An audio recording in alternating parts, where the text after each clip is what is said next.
Eu quero começar abordando a questão do sexo. O sexo como energia, não como prática. Porque nós vamos ver que isso tem muita importância para a nossa compreensão. E a questão aqui, naturalmente, não é formalizar nenhuma aceitação absoluta, mudando as crenças de cada um. Naturalmente não é isso. O nosso papel é mostrar a realidade dentro daquilo que já se conhece, porque as interrogações são inúmeras, as dúvidas são diversas. Entretanto, o Espiritismo, como doutrina aclaradora da realidade, nos traz algumas avaliações, parâmetros, exames que nos são muito úteis para compreendermos como lidar com esta situação específica. Tudo aquilo que está inserto na natureza, tudo sem exceção, é movido por uma força dinâmica. E esta força é conhecida como sexo. A energia sexual, por excelência, ela promana, ela se direciona até nós e nós a absorvemos como parte das nossas motivações e dos nossos impulsos de crescimento.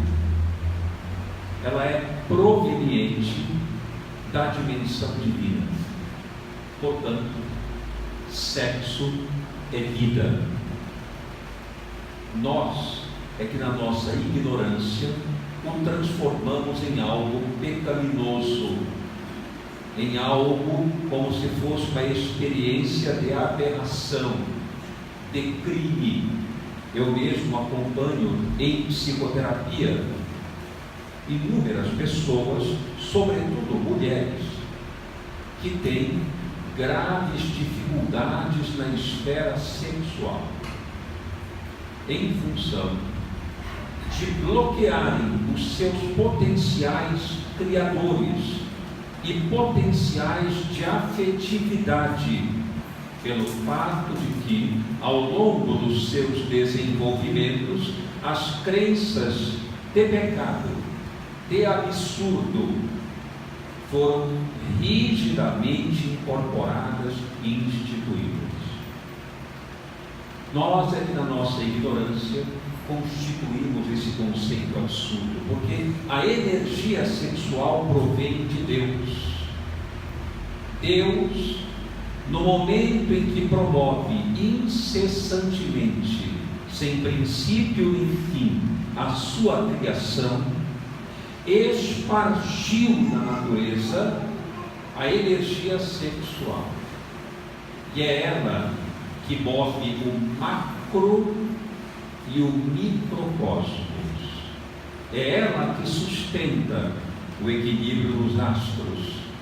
É ela que sustenta o desaparecimento e o nascimento de estrelas.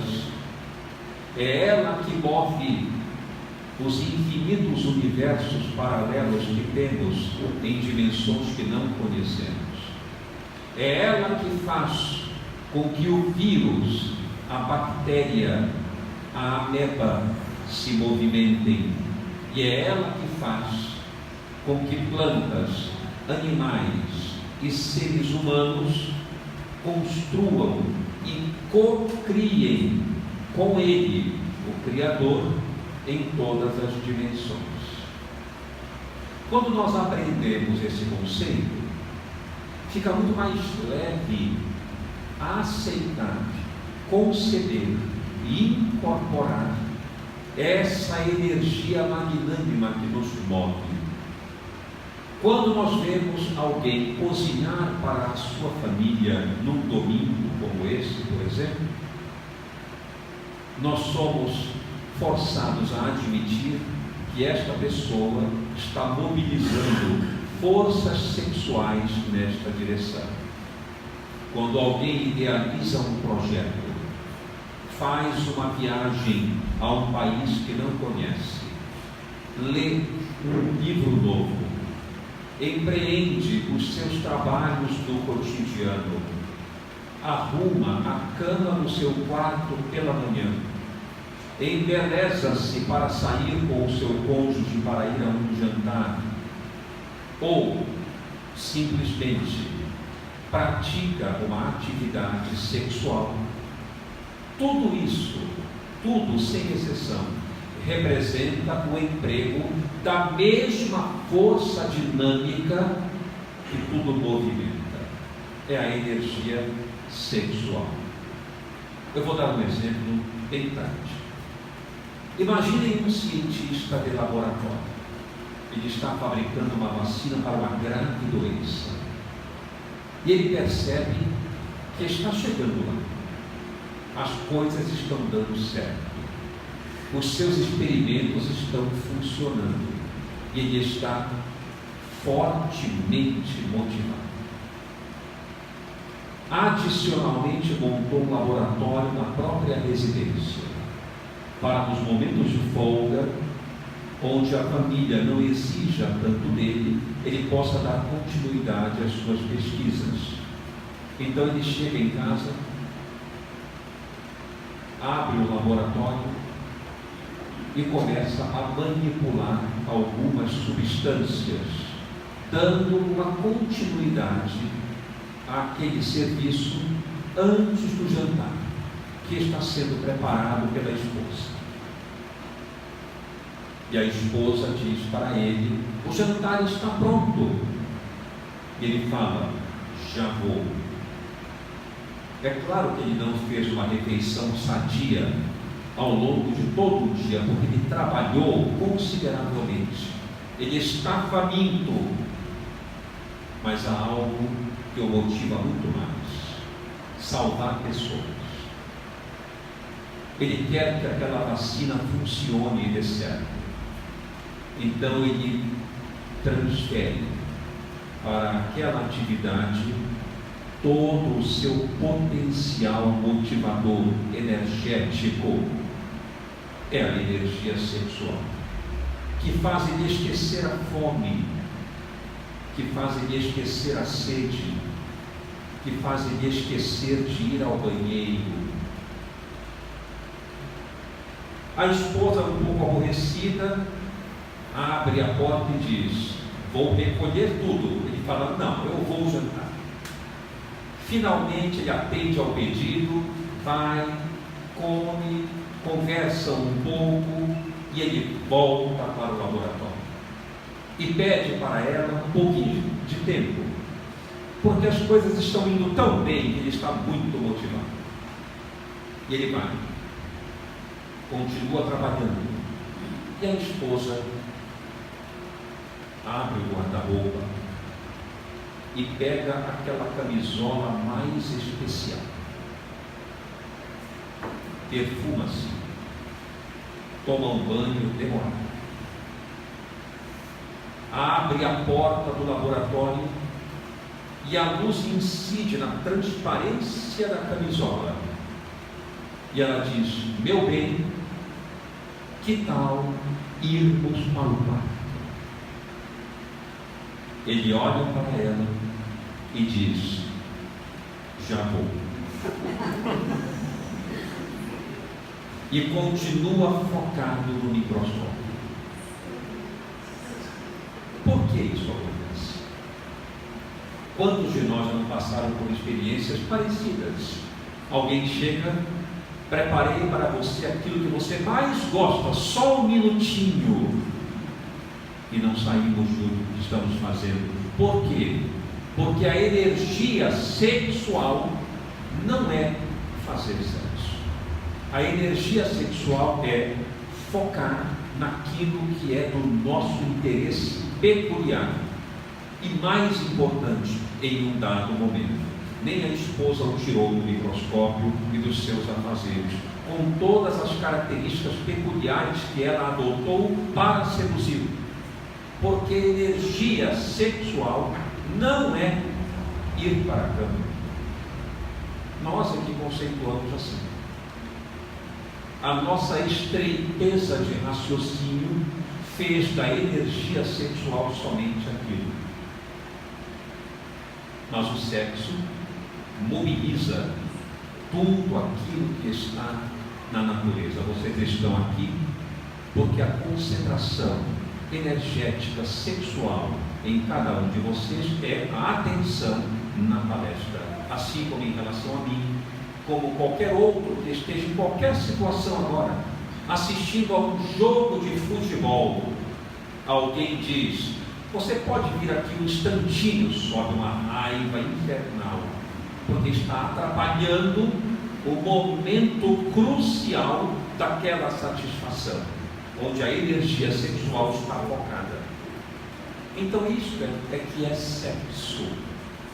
O princípio inteligente do universo absorve das emanações divinas presentes em todo o universo essa força dinâmica e mergulha nos ensaios da matéria, desde os elementos mais primitivos, unicelulares, na formação do globo terrestre, até a condição humana em maior potencial. Ele absorve essa energia e então começa a reproduzir ali as suas manifestações primitivas de reprodução. Qual é essa manifestação primitiva? A reprodução assexuada. Porque o espírito em si, o espírito como energia pensante, ele não tem sexo.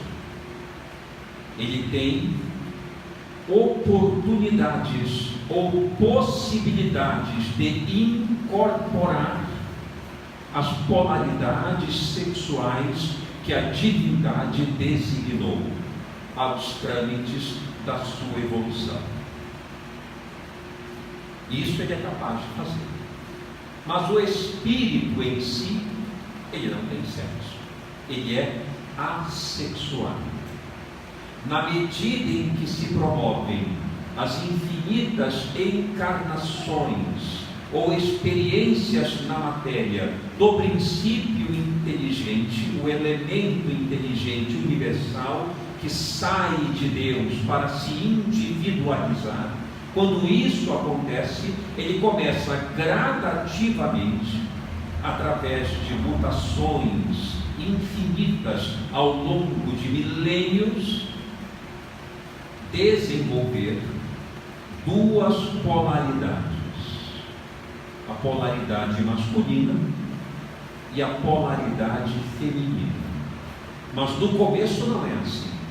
No começo ele exprime aquilo de que é portador, de nada com relação ao sexo, apenas a energia que o move, não as polaridades orgânicas de constituição sexual. Isso ele ainda não tem.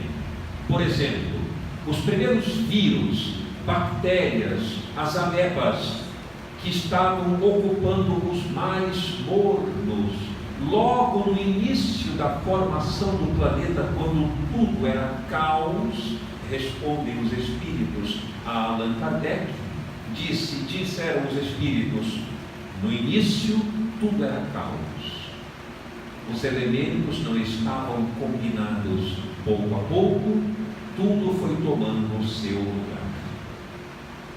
E quando as coisas foram tomando o seu lugar, o resfriamento da terra aconteceu e os mares, os oceanos se formaram, surgiram, mergulhados nas profundezas, os animais unicelulares, conhecidos como amebas e bactérias.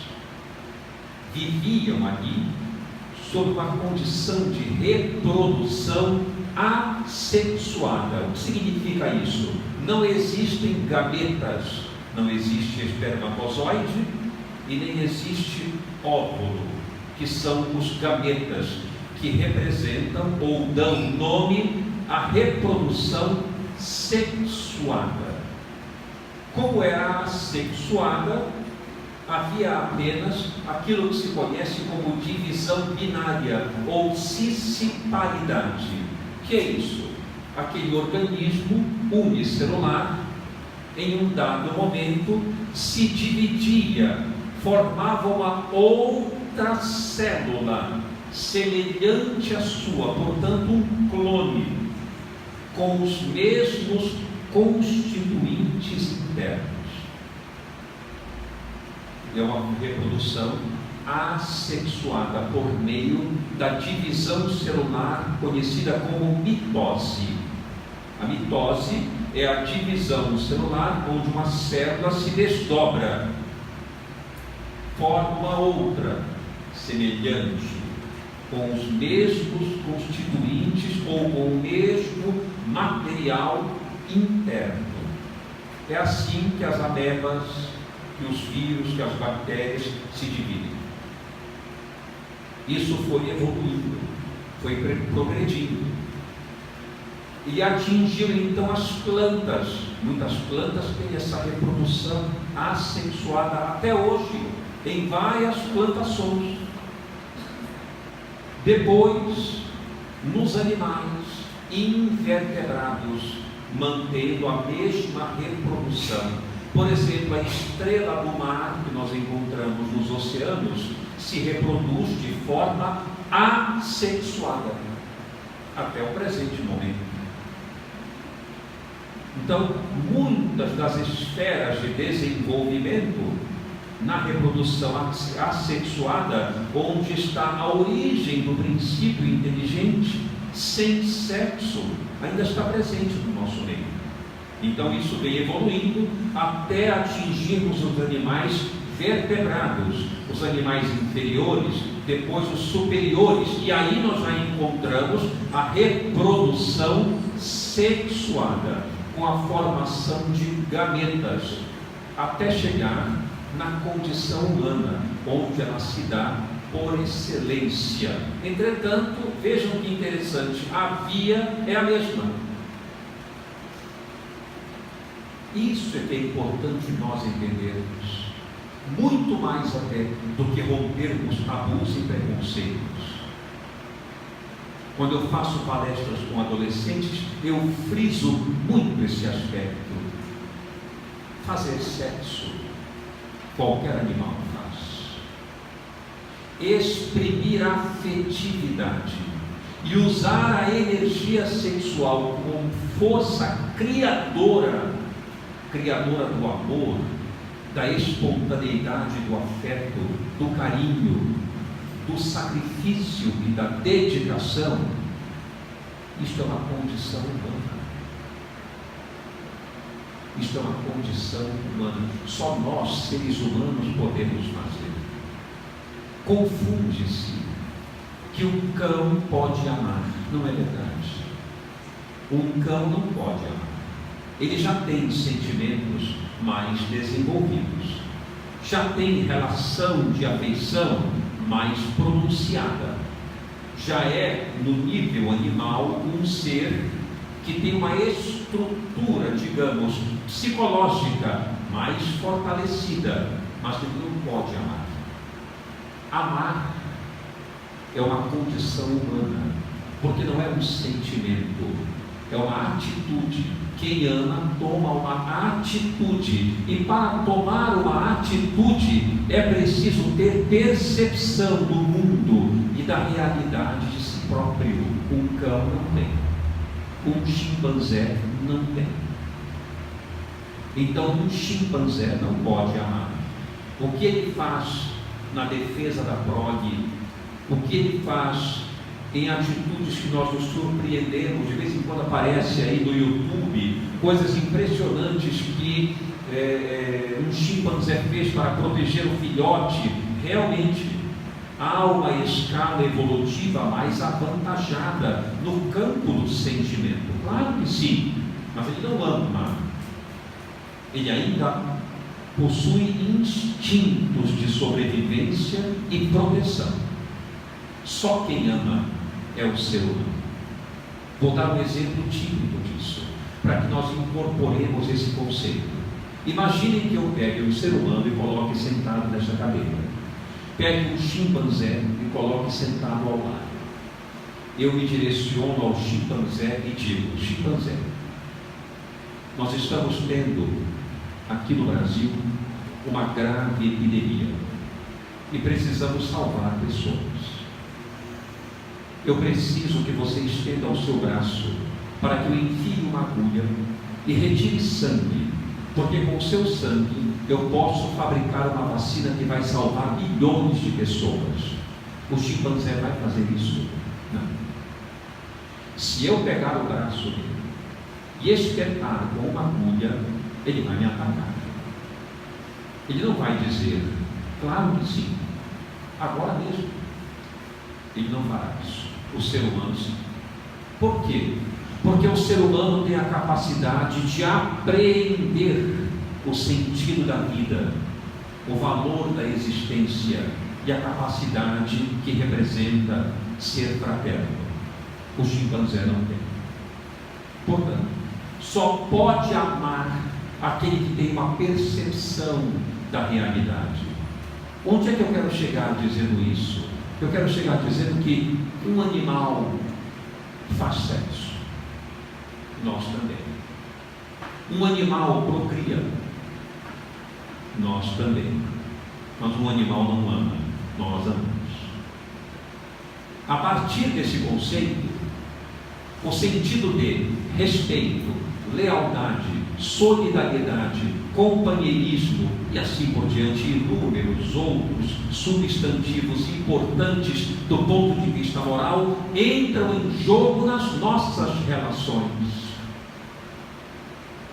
E é nesse ponto onde nós culminamos com o nosso fracasso emocional e moral no campo da sexualidade.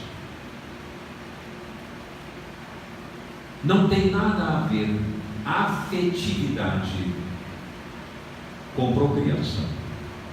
Os sexos existem, homem e mulher, masculino e feminino, em função de uma necessidade de perpetuação da espécie, o que é muito justo e devemos obedecer, porque este é o estabelecimento de um critério divino de atuação no campo da humanidade. Porém,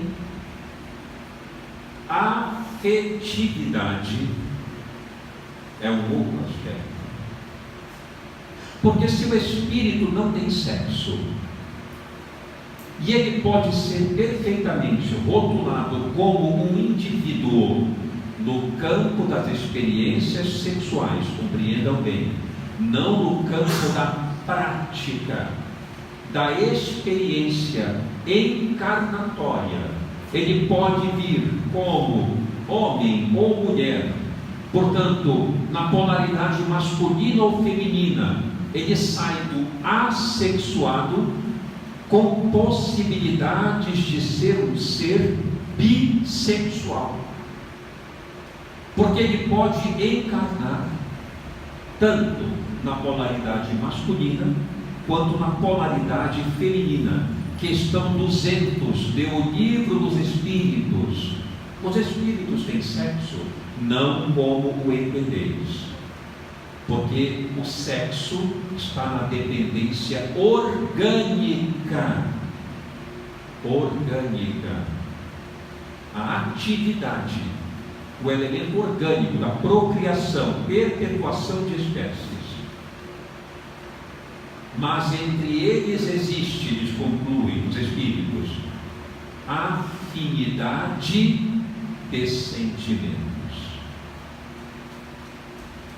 São coisas distintas.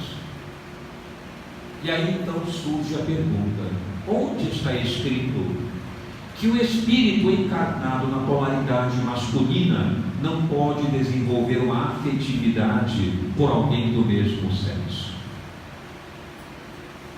Onde está escrito isso? Não está. Não há lugar algum que isso esteja escrito, a não ser em suposições que temos baseados, sobretudo, no campo religioso. A religião, muitas vezes, nos torna criaturas repletas de dogmas e tabus. Por isso, o nosso critério, o nosso cuidado, quando estudamos a Bíblia, ou qualquer outro texto relacionado à questão religiosa. Porque não podemos esquecer que a Bíblia foi escrita por homens, inspirados por benfeitores espirituais de elevada hierarquia, sem sombra de dúvida, mas foi escrita por homens. Então ali, naqueles textos, estão inseridos os seus impulsos pessoais, as suas crenças, as suas tendências. Vejam o Gênesis. Deus, no sexto dia, criou o homem e viu que não era bom o homem estar só. É claro que isso tem uma conotação psicológica muito importante. Não é foco do nosso encontro aqui. Não vou me delongar nesse aspecto, mas quero deixar algo para reflexão. Ali está contido, para muitas criaturas que de imediato absorvem somente a superfície do texto, um componente machista poderoso. Deus criou o homem e viu que não era bom que o homem ficasse só. Então fez o quê? Disse ele: vou conseguir-lhe uma ajudadora idônea. Vejam que interessante. Ajudadora. Olha o dogma.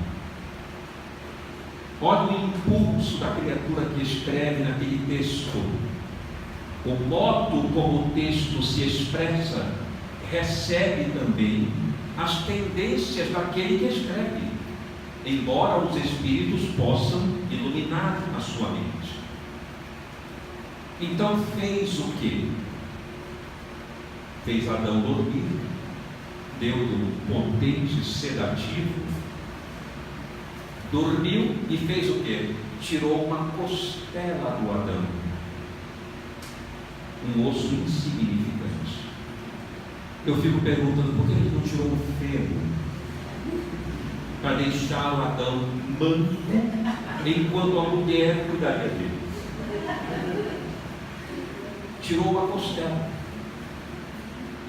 isto é, para lembrar sempre que você saiu de mim e o meu sofrimento, a minha lesão resultou em você. É machismo. É claro que o significado psicológico tem outra dimensão, mas quem lê o texto na superfície, vejam como isso acontece. E para a infelicidade de Adão, quem come o fruto do bem e do mal é a mulher. Isso trouxe para a mulher, até o século XIX, um castigo brutal.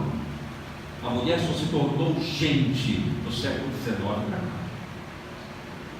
por causa desse primitivismo mal interpretado. Porque foi a mulher que abriu os horizontes do desenvolvimento humano naquele conceito mítico, bíblico. Porque a mulher foi lá e teve a coragem de pegar a maçã, desobedecer a lei suprema. Ninguém evolui sem desobedecer. Ninguém evolui sem errar, sem tombar, sem cair e levantar. Não tem como. Quem vive no paraíso do Éden, no paraíso da ignorância, olha que coisa maravilhosa. Não saber de nada, isso é tão bom, mas é frustrante. O melhor é encarar a realidade e aprender com ela. A mulher foi lá, pegou a maçã e comeu. e ingeriu em primeiro lugar que o homem o bem e o mal. Olha que coisa, é para dizer que vocês, mulheres, estão na nossa dianteira. Veja só. E o que aconteceu para a nossa vergonha masculina? Volta Eva, dá para o homem, ele está lá se falando numa rede, ignorante total, ela não. Ele ainda dá para ela, come, ele pega e come, obedece. E aí, na hora que ele come, Deus aparece. E vai falar com quem? Com ela? Não. Ela não é ninguém. Vai falar com ele. O que aconteceu? Vocês estão estranhos? Aconteceu o quê? Você comeu daquele fruto proibido, Adão? Resposta, pode procurar lá, está escrito. Resposta de Adão: comi, mas foi ela que me deu. Nem coragem para defender a companheira que teve. Então, no momento que nós vamos lendo isso, se pegamos na superfície essa situação, fica muito confuso. Então nós criamos dogmas dentro de nós relacionados a isso, onde é totalmente impróprio outro padrão de relação que não seja homem e mulher. De fato, para que haja procriação, até o momento no nosso planeta, essa realmente é a forma ou o mecanismo que temos para o fenômeno reencarnatório. Mas, no campo da afetividade, não, de forma alguma.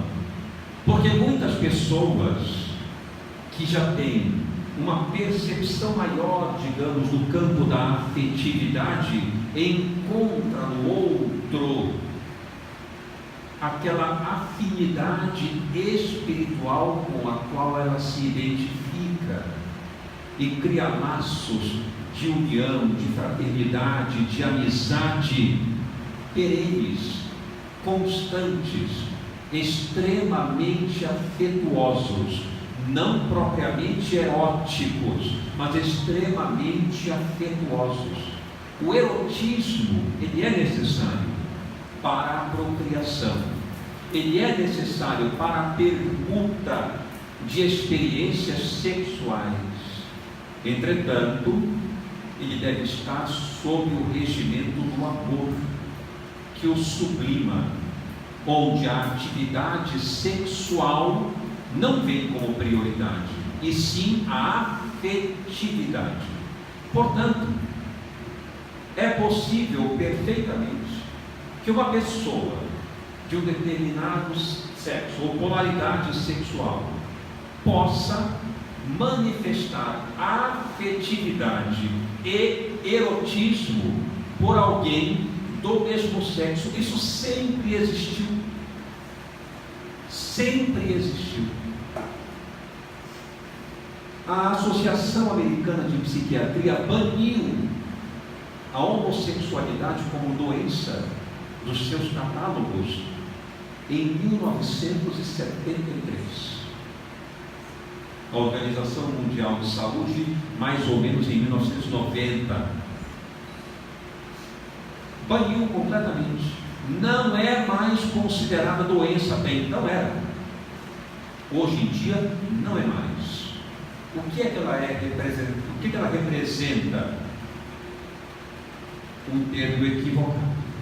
Ela representa uma opção do indivíduo no campo das suas relações afetivas. É equivocado. E esse é outro ponto que eu quero entrar. Homossexualidade não é opção, é inclinação, é uma manifestação concreta, justa, irreversível, digamos assim, no campo interior, naquele momento da experiência encarnatória. É a mesma coisa que dizer para alguém heterossexual: a partir de agora, não seja mais heterossexual, seja homossexual. Vamos ver se consegue. Não consegue. O homossexual também não. Não é uma escolha. Hoje eu vou escrever com uma caneta Bic preta. Não está escrevendo? Me dê aquela outra que serve. Isto é opção. Não, eu quero escrever com azul. Quero escrever com preto. Isto é opção. Vou sair hoje de bermuda, não de calça comprida. É opção. Homossexualidade não é opção, porque não é escolha.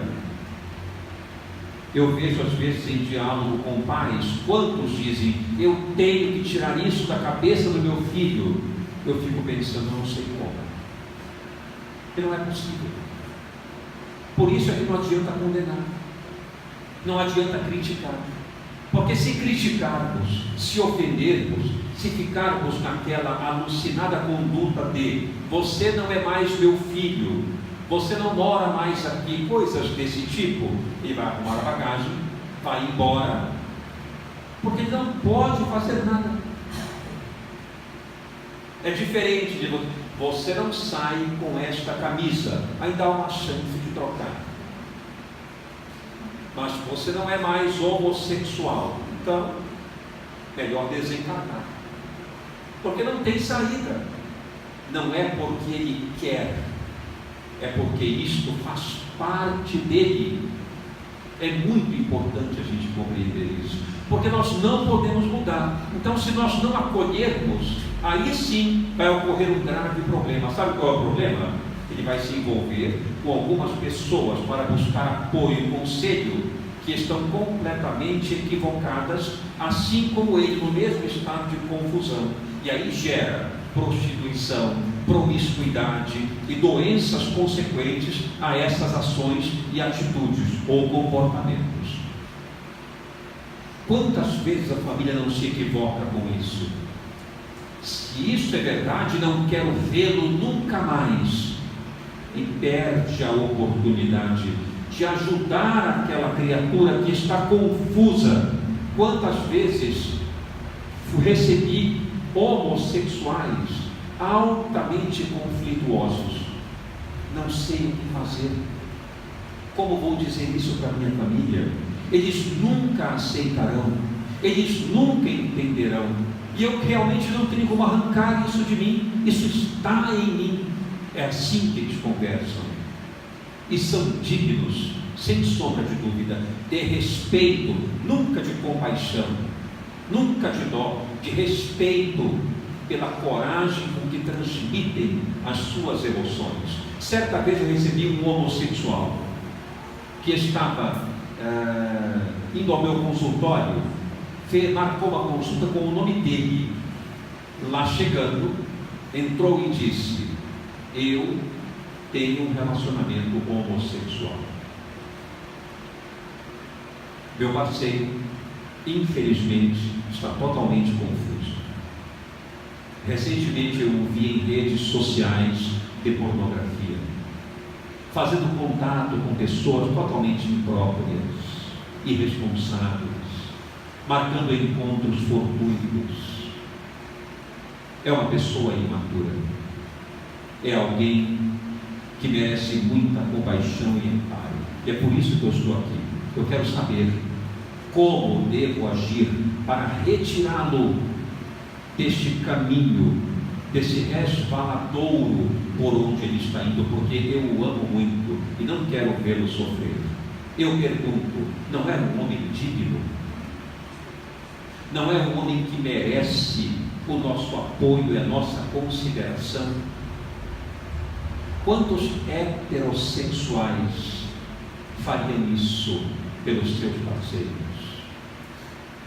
A maioria é heterossexual. E se formos avaliar a questão da responsabilidade, com certeza vamos encontrar muito mais irresponsabilidade na heterossexualidade do que na homossexualidade. Por quê? Porque a heterossexualidade é algo comum, e sobretudo no campo masculino, isso vem mudando, praticamente hoje é perfeitamente notável nos campos da polaridade, mas particularmente do masculino, o homem tem que ser um Dom Juan. É esse o protótipo do homem que orgulha o pai. Isso ainda acontece, vem mudando, claro, mas ainda acontece. O garoto está se iniciando no campo da sexualidade, adolescente, os hormônios aflorando, e todos acham lindo quando ele sai e entra em contato com várias garotas, conquista várias, todas estão telefonando para ele, mandando WhatsApp. Isso é lindo, só que não é. Porque frequentemente é um grande desrespeito, porque mulher nunca foi carga. Mulher é um ser humano que merece respeito, dignidade no comportamento com ela. Se ela eventualmente não se dá a esse respeito, por exemplo, não é um problema daquele que está em contato com ela, é dela, ele deve respeitá-la. Todos nós merecemos respeito, independente dos nossos equívocos ou acertos. E é assim que nós devemos orientar os nossos filhos. Então, quando aparece um homossexual na nossa casa, enlouquecemos. Por quê? Porque nós estamos habituados àquele padrão dogmático de comportamento. Homem, mulher. Caso contrário, não é possível haver outro padrão de relação. Mas o Espiritismo vem mostrar que nós somos seres que não temos propriamente sexo. Nós recebemos a polaridade masculina ou feminina no campo do organismo, no momento da reencarnação. Quando desencarnamos, isso acontece muito. Muitos homens que desencarnam, quando chegam no plano espiritual, pouco a pouco vão mudando a forma para a outra polaridade, alterando o perispírito para a polaridade oposta, a que estão mais afeitos. Isso acontece muito. Outros, femininos, quando desencarnam, vão tomando a forma que mais se adequam de encarnações anteriores em outras polaridades. Portanto, como o espírito não tem sexo propriamente, ele é que determina pelas experiências nas polaridades aquela com que mais se afina, conforme o seu campo emotivo,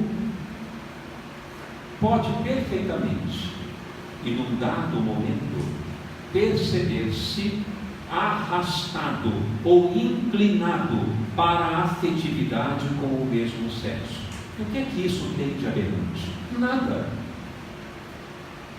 Sexualidade neste aspecto nunca foi aberração. Homossexualidade não é desvio de caráter, não é doença, não é aberração. O que é que ela é então? Uma experiência evolutiva. Somente isso.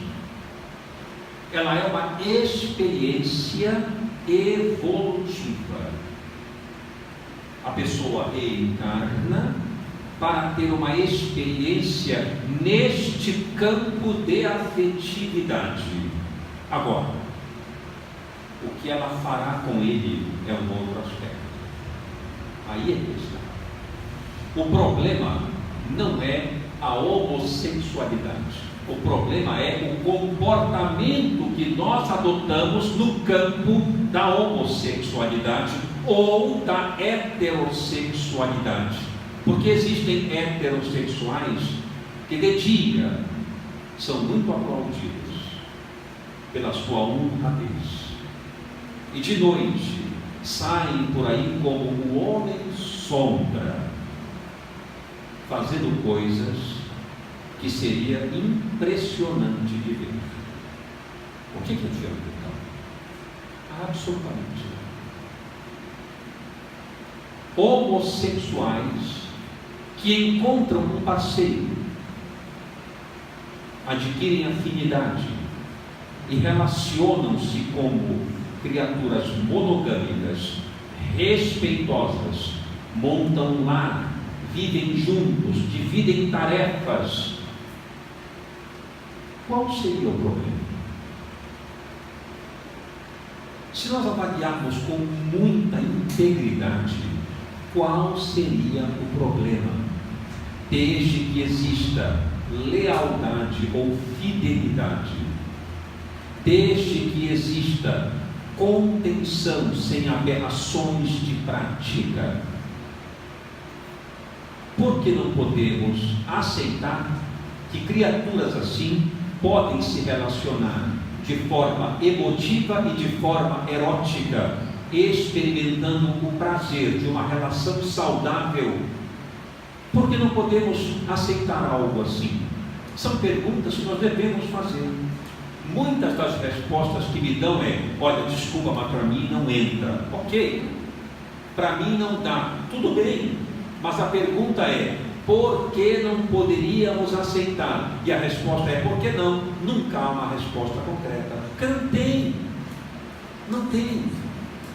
Não há como nós irmos contra uma realidade que está aí e que nós precisamos ser flexíveis para compreender. E por que uma pessoa chega a um ponto, por exemplo, de ter atração, inclinação para o mesmo sexo, como se fosse uma coisa impressionante? Por que isso acontece? Eu tenho um pouco de cuidado com isso e quero deixar essa mensagem aqui. Muito cuidado quando vocês lerem, por exemplo, assim: a homossexualidade tem como causa principal criaturas que no passado desviaram grosseiramente das leis divinas, tornando-se promíscuas, destruindo lares, destruindo pessoas, e agora reencarnam para passar pela experiência probatória da homossexualidade. Cuidado com isso. Cuidado com isso. Não é bem assim.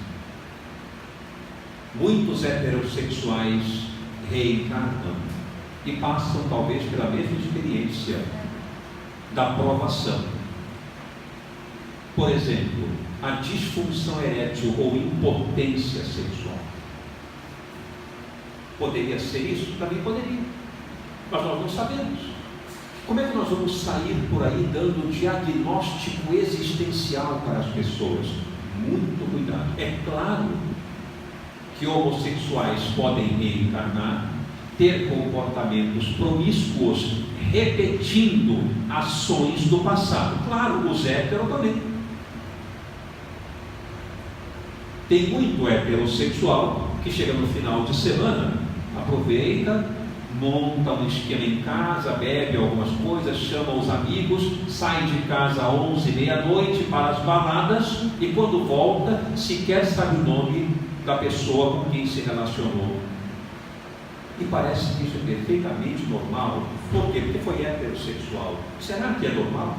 Claro que não. Isso repercutirá na contabilidade de feitos no futuro, no momento do reclame da consciência na desencarnação. Porque toda vez que nós nos relacionamos com alguém, criamos laços energéticos e absorvemos uma parte da energia daquela pessoa. Permutamos energias. A pessoa sai para uma balada, encontra alguém, de repente sai, tem uma atividade sexual durante a noite, se vestem. Quem é você mesmo? Não importa, adeus, até logo, e a pessoa volta para casa. Nossa, mas foi maravilhoso, olha, tive uma noite fantástica, muito bacana, não me comprometi com ninguém, que bom. Mentira. Como espíritos devem ser um ao outro, definitivamente, na lei da contabilidade divina. Talvez não diretamente para ela e ela para ele, mas para a vida. Aquilo que ele fez, ele terá que ressarcir, porque ele usou mal os instrumentos divinos de que é portador, tanto quanto ela. Ambos estão incursos na lei de causa e efeito para reparar esse desequilíbrio energético que provocaram, invariavelmente. E isso vem frequentemente sob a forma de culpa, frustração, tristeza, desânimo, depressão, ansiedade que não se explica, coisas que não funcionam na vida, parece que nada dá certo. São respostas da vida para dizer que há um desequilíbrio na contabilidade dos feitos perante Deus. Portanto, toda vez que nós adotamos um comportamento equivocado, nesse aspecto é que está o grande problema. Quando existe em qualquer relação fidelidade, respeito, companheirismo, divisão de tarefas, contrato de responsabilidade um com o outro, contrato que me refiro simbólico, mental e emocional, assumir responsabilidade e compromisso, e isto está de acordo com os trâmites das leis naturais, seja na hetero ou na homossexualidade. Então essa história de que o homossexual está agora nessa condição porque desvirtuou-se, prejudicou, comprometeu vidas, cuidado com isso. Nada mais é do que uma experiência evolutiva, uma experiência emotiva nova, diferente, que faz com que as emoções, as energias de natureza sexual se ajustem através da experiência desse campo de polaridade. É simplesmente isso. Mas é bem verdade que, quando o comportamento se compromete, de fato, ele está repetindo experiências do passado que não soube conduzir muito bem. Mas isso não é um problema da homossexualidade, é um problema da pessoa, que poderia ser hétero, ou homo, ou bissexual, não importa. Não se trata da homossexualidade em si. Muitas pessoas, conversando comigo sobre o tema, me perguntam, mas vem cá, já que isso não tem nenhum problema, etc., e já que isso vai se alastrar, porque vai, é verdade, vai.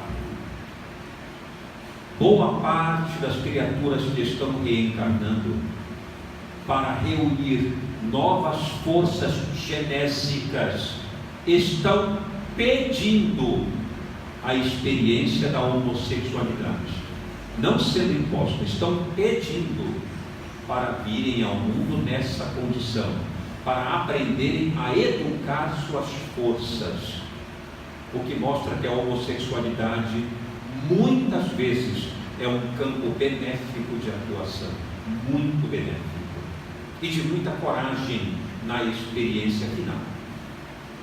Então, muitas pessoas colocam, mas já que é assim, como é que vai ficar a perpetuação da espécie?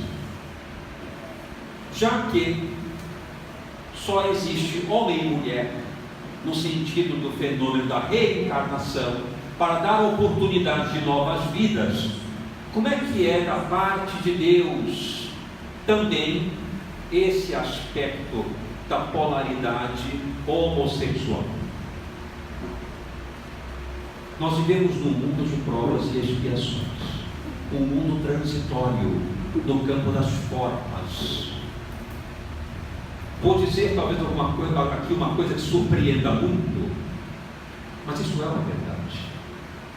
A gravidez ainda é um método relativamente primitivo de concepção da vida orgânica.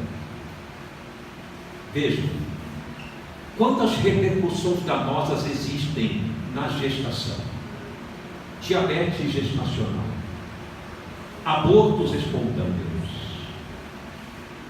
insuficiência uterina, sangramentos durante a gravidez com abortos e assim por diante, pré-eclâmpsia, eclâmpsia. A gravidez, embora não seja doença, é óbvio, é um fenômeno natural inscrito nas leis divinas, como sagrado. Porém, é um método ainda relativamente primitivo. porque concorre para muitas patologias. Eu, que sou psiquiatra, vejo constantemente depressão pós-parto, psicose pós-parto, transtorno bipolar após o parto, enfim. Vejam que há uma conotação com a gravidez ou com a gestação que está ligada a inúmeras patologias. Então, se há patologias relacionadas a isso, é uma condição que requer alguns reparos. E no futuro, com certeza, haverá muitas outras formas de as criaturas virem ao mundo. Sabe por que existe a gravidez, a gestação? Em parte, pela dureza dos nossos corações. Em parte é por isso. Pelo fato de que nós ainda, criaturas ainda tão egóicas e egocêntricas que somos ainda, estamos aprendendo a sutilizar o amor. Basta ver que hoje em dia a discussão sobre a adoção vem crescendo muito. Adotem animais, adotem crianças, não comprem mais animais. Isso vem crescendo muito. Por quê? Porque é uma forma de nós aprendermos a amar o que não sai de dentro de nós. Nós ainda conseguimos amar de fato quando é carne da nossa carne. Jesus deixou isso claro, bem no final na cruz. Ele rompeu justamente com esse mecanismo egocêntrico que temos. Ele deu essa lição. Ele olhou para a mãe no último suspiro que ele tinha e disse para ela: mulher. Olha só, não disse mãe, não. Ele chamou mulher, apartando-se dela naquela condição de apego. Minha mãe, só minha. Não. Ele rompeu com isso e disse: mulher, eis aí o teu filho, olhando para João. Filho, eis aí a tua mãe. Que não era a carne dela. Ele inaugurou o sentido da fraternidade universal, onde nós devemos aprender a amar o que não é nosso. Quando nós aprendermos a amar o que não sai de nós, mas o que vem a nós, não precisaremos mais deste método, porque por onde vier, será bem-vindo, e nós amaremos do mesmo jeito. Tua mãe e teus irmãos estão aí querendo falar contigo. E ele responde: quem é minha mãe? Quem são os meus irmãos? Aqui estão estes que me ouvem, estes que me consagram perante Deus, são minha mãe, irmãos e irmãs.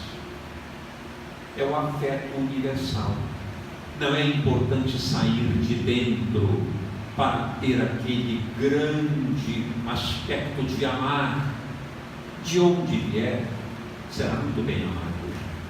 Então, no futuro, haverá muitas formas de podermos amar, aconchegar, acolher e chamarmos de filho. Não precisaremos especificamente da relação propriamente dita. Poderemos, através da evolução científica, amar profundamente, sem nenhum julgamento. Por que uma criança não pode pertencer a um lar onde existem criaturas que se amam, homossexuais? Meu Deus, vai ser um crime. A criança vai enlouquecer a cabeça, vai ficar totalmente desnorteada. Mas ficar na rua não tem problema. Não ter o que comer não tem problema. Paramos no carro, olhamos para o lado, uma criança de 6, 7 anos, suja, sentada na calçada, e dizemos: meu Deus, que coisa terrível. O sinal abre e nós continuamos a nossa vida. Mas se ela vai para um lado homossexual, nós condenamos. Que coisa engraçada, que coisa interessante.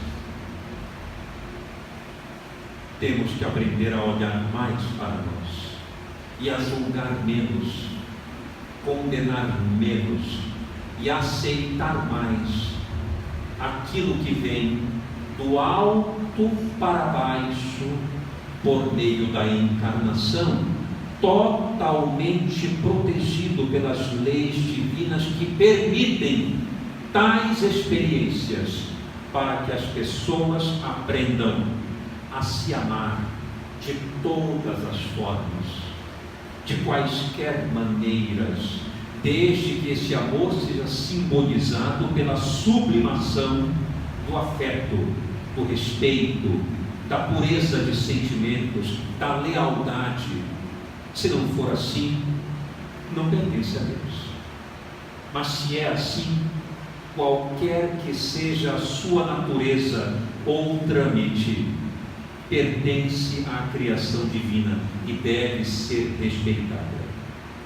Aceitemos essa nova realidade que existe de todo sempre, mas que agora tornou-se um pouco mais discutida quando mexemos o caldo existencial, pelo fato de que a vontade de Deus é que nós enxerguemos mais essas criaturas como nossos irmãos, como seres que são capazes de amar como nós, de formar famílias como nós, não na estrutura convencional, o que é uma grande coragem, e não uma depreciação, mas uma grande coragem de amar de uma maneira diferente no seio da condição orgânica, mas muito similar no berço da emoção divina, exatamente como Deus quer. Então ficam esses conselhos para nós refletirmos e que haja muita paz, luz e entendimento em todos nós. Muito obrigado.